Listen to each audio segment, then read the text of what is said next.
ഹരേ കൃഷ്ണ. ഇന്ന് ഹസ്ബൻഡിന്റെ പാട്ട് റെക്കോർഡ് ചെയ്യാനായിട്ട് സാധിച്ചില്ല. അദ്ദേഹം പുറത്തു പോയിരിക്കാണ്.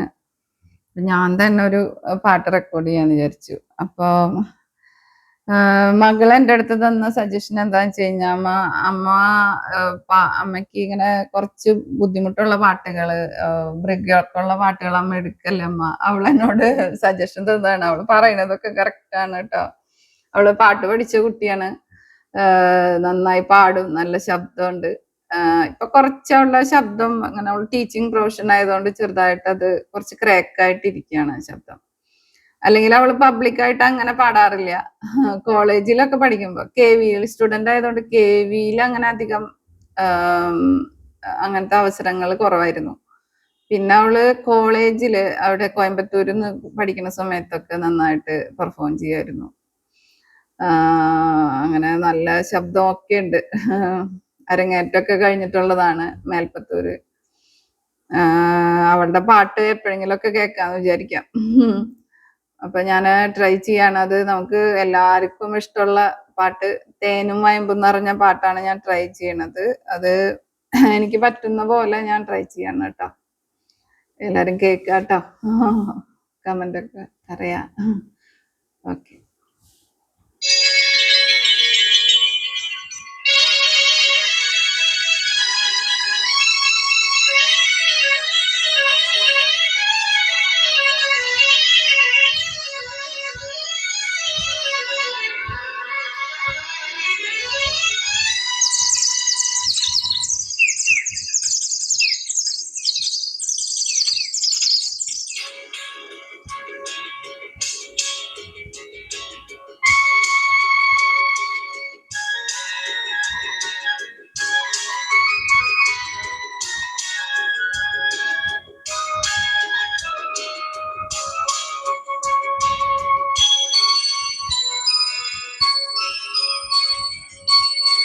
തേനും വയമ്പും നാവിൽ തൂവും വാനം പാടി, തേനും വയമ്പും നാവിൽ തൂവും വാനം പാടി, രാഗം ശ്രീരാഗം പാടൂ നീ വീണ്ടും വീണ്ടും വീണ്ടും വീണ്ടും, തേനും വയമ്പും നാവിൽ തൂവും വാനം പാടി.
ചുവന്നാത്തെ പുല്ലുകൾ പാടും.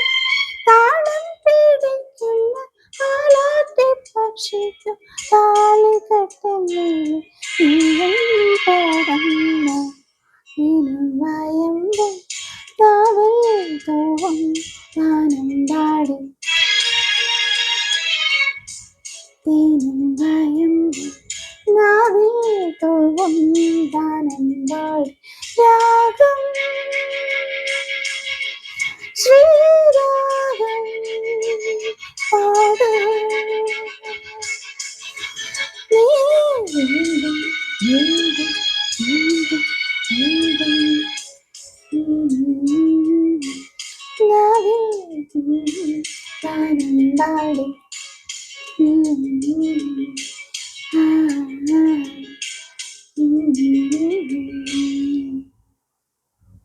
Thank you.